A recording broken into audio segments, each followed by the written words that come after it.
চলে এসেছি আরেকটা লাস্ট পার্ট নিয়ে, ইমামবাড়া। তো সেটা তোমাকে দেখিয়ে দেব। দেখো, আমি ইমামবাড়া চলে এসেছি। ব্যান্ডেল চার্জ থেকে টোটোতে করে নেয় মাত্র 20 টাকা। একদম তোমাকে ইমামবাড়ার সামনে নামিয়ে দেবে। এটা হচ্ছে বাইরের পোর্শনটা। এবার আমি ঢুকবো ভেতরের দিকটা।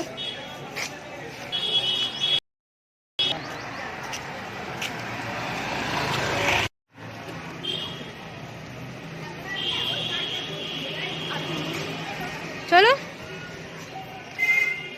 আগে দিলাম না, উপাস দিয়ে এসেছিলাম না।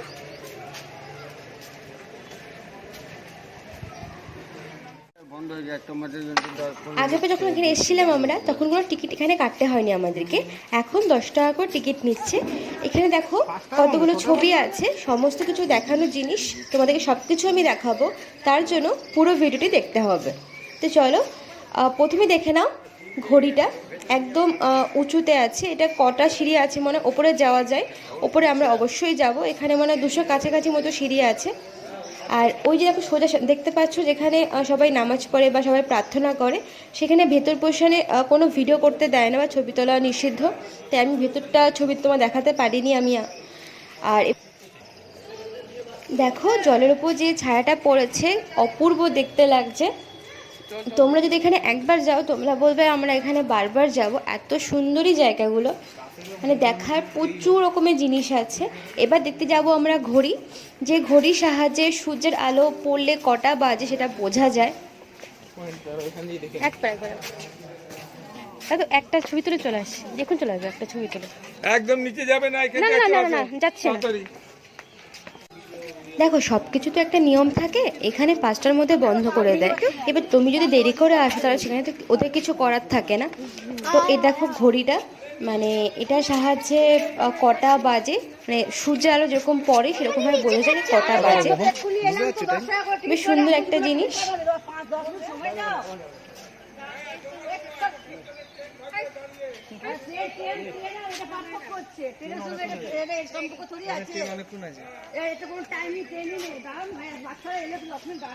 লোকে আসে দূর দূর থেকে। হ্যাঁ, কত দেখলো বাচ্চারা সব এসেছে, একটুখানি 5-10 মিনিট টাইম দিন। আর এত টাকা দিয়ে টিকিট তো আমরা কেটে কাটলাম।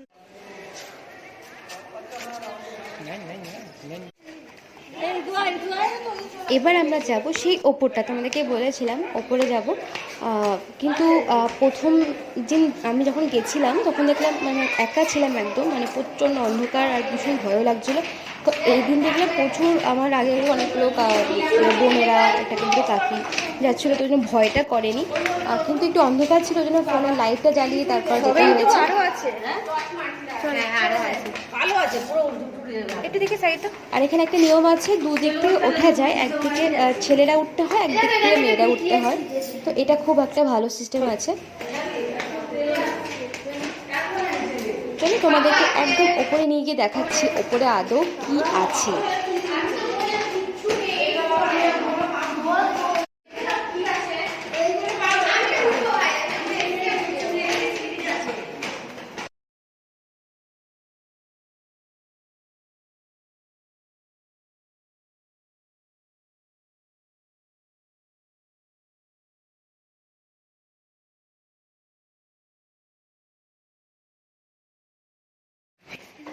দেখো, আমি একদম ওপরে চলে এসেছি। ওপরে সিঁড়িটা খুবই উঁচু, মানে আমি মনে হচ্ছে হামাগুড়ি দিয়ে উঠছি। প্রচণ্ড কষ্ট হচ্ছে। মানে যারা পারবে না এতটা উঁচুতে সিঁড়িতে উঠতে, তারা সত্যি এখানে ওঠো না, কারণ ভীষণ কষ্ট হয় এই জায়গাটা। মানে আমি হামাগুড়ি দেওয়ার মতো অবস্থা হয়ে গেছিলো আমার। এতটাই, কিন্তু আমার সময় অতটা কষ্ট হয় না। তো তোমাদেরকে এবার দেখাবো যে ওপরে কি আছে, মানে কিসের জন্য মানুষ ওপরে ওঠে।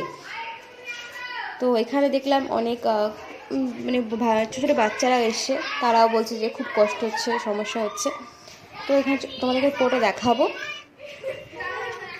দেখো এখানে প্রচুর মানে আমরা বাইরে থেকে দেখে মনে হয় যে খুব ছোটো ছোটো জানলাগুলো, কিন্তু এখানে বোঝা যায় যে ওপরে কতটা জায়গা আছে। ভালো জায়গা আছে, অনেকগুলো লোক একসাথে দাঁড়ানো যায়।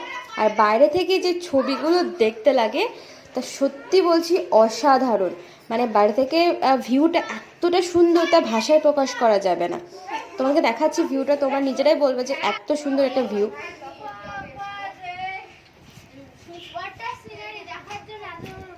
এই দেখার জন্য মানুষ অতটা কষ্ট করে মানুষ ওপরে ওঠে। আর ওপরে পজিশন একদম ঘড়ি আছে। আর তোমরা দেখতে পারবে এখানে প্রচুর ওপরে উঠেছে যেসব মানুষেরা প্রচুর সব জায়গায় নাম লিখে দিয়ে গেছে, যাতে আমি যে উঠেছি ওখানে সেই নামটা, অনেকে আছে না ঢিল সুতো দিয়ে বেঁধে কেউ মানত করে এখানে যায়, দেখো প্রচুর নাম লেখা আছে অনেকে। এবার আমি আগের বার যখন গেছিলাম তখন দেখেছিলাম অনেক ঢিল এখানে বাঁধা আছে, হয়তো মানুষজনেই বেঁধেছে হবে। এবার এবার কি আমি কোনো ঢিল আমি দেখিনি ওখানে। তো এবার আমরা নামবো, চলো।